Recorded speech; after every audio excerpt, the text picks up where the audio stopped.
एक चुनावी मौके पे आपके बीच में आया हूं। आपके लोकप्रिय चहेते कैंडिडेट भाई हर्ष चौधरी जी यहां पर मौजूद कांग्रेस पार्टी के तमाम पदाधिकारीगण, अल्पसंख्यक विभाग के तमाम पदाधिकारीगण और संगम विहार का मतलब है पूरा भारत। भारत के हर कोने से संगम विहार में आकर के बसे हुए लोग जो बाद में इसी मिट्टी के होके रह गए, उन सारे लोगों की मौजूदगी को सलाम करता हूं। आने वाली 5 तारीख को आपको अपने घरों से बाहर निकलना है और न सिर्फ संगम विहार के भविष्य का फैसला करना है, बल्कि दिल्ली के मुस्तकबिल का भी फैसला करना है। आपके माननीय विधायक महोदय लगातार आपकी सेवा करते रहे हैं और वो सेवा इतनी जानलेवा रही है कि आप सारे लोग उससे भली भांति वाकिफ हैं। मुझे आज भी याद है जब बारिश हो रही थी तो एक वीडियो यहाँ का वायरल हुआ था।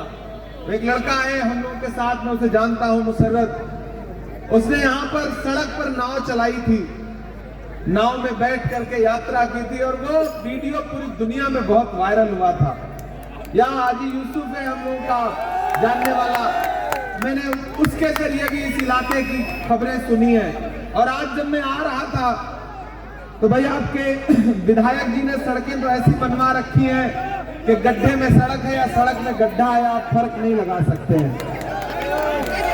आप इन सड़कों पर चलिए तो आपको पता ही नहीं चलेगा कि आप सफर कर रहे हो या आखिरी सफर कर रहे हो। ये काम किया है उन्होंने पिछले 10 साल में। और अगर पूरी दिल्ली में पानी की कालाबाजारी करते ही एक आपके सेवक हैं जो आपके बीच में आपके नुमाइंदे बना करके राहुल गांधी जी ने इनको भेजा है। और आपको ये बात समझनी पड़ेगी, पीछे के जिन साथियों को नजर नहीं आ रहा है, मैं उनसे गुजारिश करूंगा कि जब 10 साल आपने बदहाली में गुजार लिए तो 20 मिनट और गुजार लीजिए। अब तो बदलने जा रहा है संगम विहार, यहाँ पे बदलाव होने जा रहा है। पूरी दिल्ली का जो सर्वे है उसमें ये कंफर्म है कि संगम विहार की सीट हर्ष चौधरी बहुत बड़े मार्जिन के साथ जीतने जा रहे हैं, इसमें कोई दो राय नहीं है। मुझे पार्टी ने कहा कि इमरान लगाई गई थी, ऐसे वक्त में ना कोई अरविंद केजरीवाल अपने घर से बाहर निकला, ना कोई नरेंद्र मोदी जी अपने घर के बाहर निकले। कौन निकला?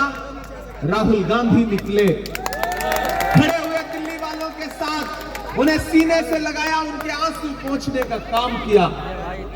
याद करिए वो दिन कि जब हाथरस में एक दलित बिटिया के साथ बलात्कार हुआ, रात के 2 बजे उसकी लाश जला दी गई बिना परिवार की मर्जी के। तो न कोई केजरीवाल निकले, न कोई नरेंद्र मोदी जी निकले। कौन निकला? राहुल गांधी निकले, गए उस परिवार के पास, उसे सीने से लगाया। याद करिए कि जब आपके पड़ोस में संभल में लाशें बिछी तो कोई नहीं निकला। कौन निकला? राहुल गांधी। राहुल गांधी निकले आपके आंसू पोंछने के लिए। याद करिए कि जब मणिपुर में बेटियों को बिना कपड़ों के परेड कराई गई तो न नरेंद्र मोदी जी गए, न केजरीवाल जी गए। कौन गया?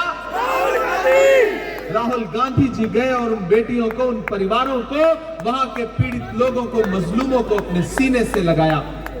याद करिए कि जब संविधान पर खतरा हुआ तो एक शख्स अलग अपना सीना तान के खड़ा हुआ और उसने कहा कि हम डॉक्टर बाबा साहब अंबेडकर के संविधान पर आंच नहीं आने देंगे।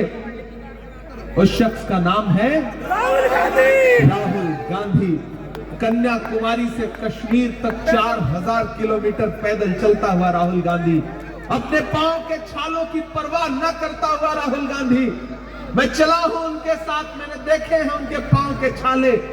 मुझसे मीडिया के साथी कहते थे कि इमरान साहब आप तो शायर हैं, आप राहुल गांधी के साथ पैदल चल रहे हैं, क्या कहेंगे?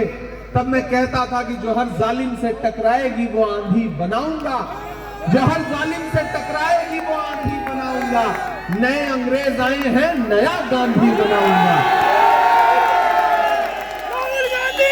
तो मुझे बताओ संगम विहार वालों, मुझे बताओ संगम विहार वालों, अगर हाथरस की बिटिया के लिए राहुल गांधी खड़ा है, अगर दिल्ली के दंगों में आपके आंसू पोंछने के लिए राहुल गांधी खड़ा है, अगर संभल के लिए राहुल गांधी खड़ा है, अगर मणिपुर की बेटियों के लिए राहुल गांधी खड़ा है, अगर कन्याकुमारी में राहुल गांधी खड़ा है, अगर कश्मीर में राहुल गांधी खड़ा है, अगर डॉक्टर बाबा साहब अंबेडकर के संविधान के लिए राहुल गांधी खड़ा है, अगर हिंदुस्तान के लिए राहुल गांधी खड़ा है, तो फिर आपके वोट पर हक भी राहुल गांधी का है। अगर आप अपना वोट किसी बहुरूपिये को दोगे तो फिर तो आप न सिर्फ शीला दीक्षित जी की रूह के साथ बल्कि डॉक्टर मनमोहन सिंह साहब की रूह के साथ भी नाइंसाफी करोगे। ऊपर बैठे हुए उनकी रूह देख रही होगी, और वो जब अरविंद केजरीवाल को, आतिशी जी को, मनीष सिसोदिया को देखती होगी तो सोचती होगी कि ये वही बहुरूपिये हैं जो हमारे बारे में 2013 में 14 में क्या क्या कहा करते थे।